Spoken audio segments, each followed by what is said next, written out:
बातम्यांचा आपण आढावा घेणार आहोत ऑपरेशन सिंदूर संदर्भातल्या।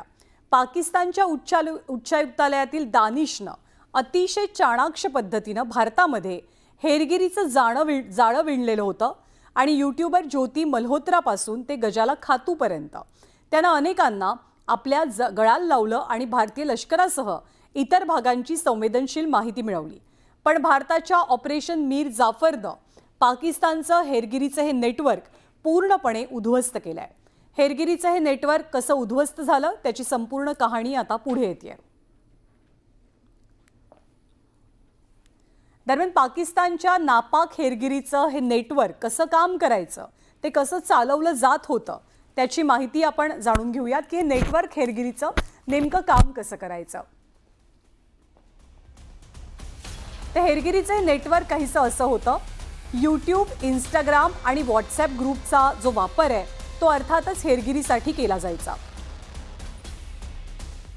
माहिती पाठवण्यासाठी, माहिती शेअर करण्यासाठी मेसेजिंग ॲप्स वापरले जायचे।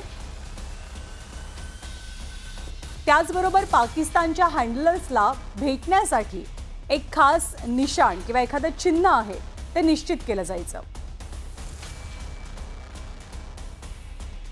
हेरगिरी करणाऱ्यांना विशेष क्यू कोड सुद्धा दिले जायचे। बनावट ओळख किंवा हे क्यू कोड्स हीच या हेरांची ओळख असायची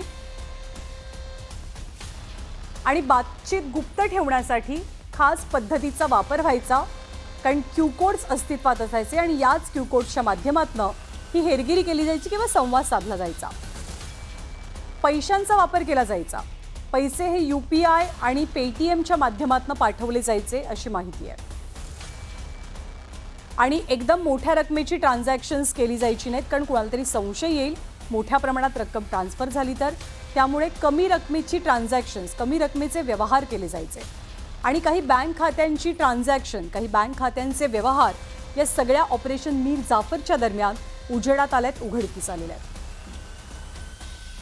आणि अंडरकव्हर भेटीगाठी सुद्धा व्हायच्या। पाकच्या उच्चायुक्तालयामध्ये या भेटीगाठी होत असल्याची माहिती मिळते, तर अवघ्या काही रुपयांसाठी।